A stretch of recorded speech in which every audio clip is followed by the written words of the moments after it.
community, and what we heard is that we need to do more. The new tools are working, but we need to do more, because believe it or not, it costs money to tear down an old building. It costs money to rehab an old building so that it can be used again and again and again.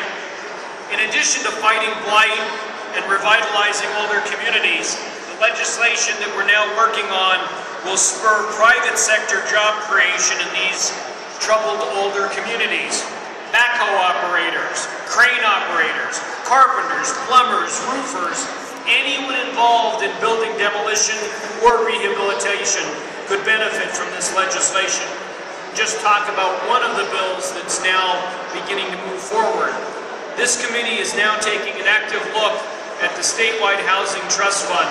Specifically, the legislation will provide some much-needed funding from the Pennsylvania Housing and Affordability Rehabilitation Enhancement Fund.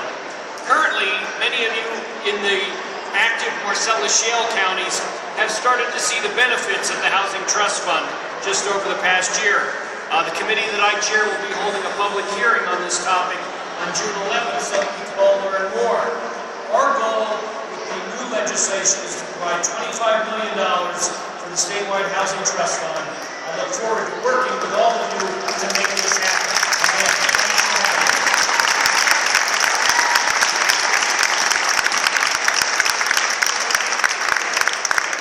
Senator Arnold talked about the kinds of jobs that are created and the community benefit that accrues from investing in life and grow our local economy. Mike?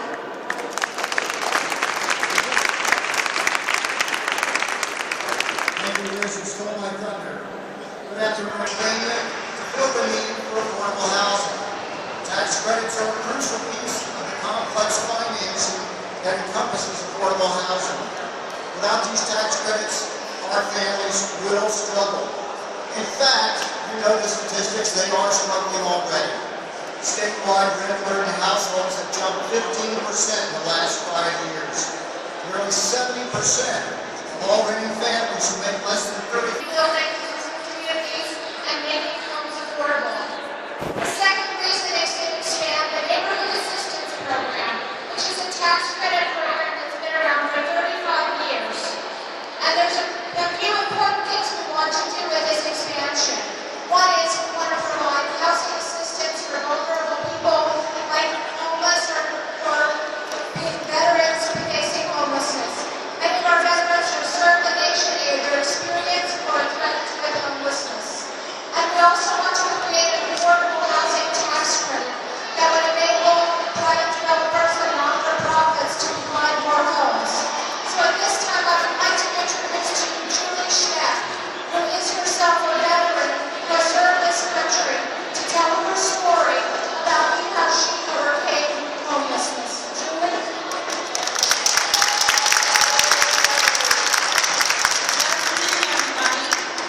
I'm so happy to see all of you here.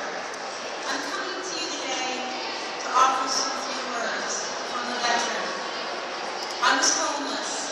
I had no place to go. I had no family, and I didn't know what to do. There are programs in existence today that need additional funding. Without the Neighborhood Assistance Program, House Bill 2241, or the Affordable Housing Tax Credit proposal, without this funding, there will not be enough for my fellow veterans to receive the house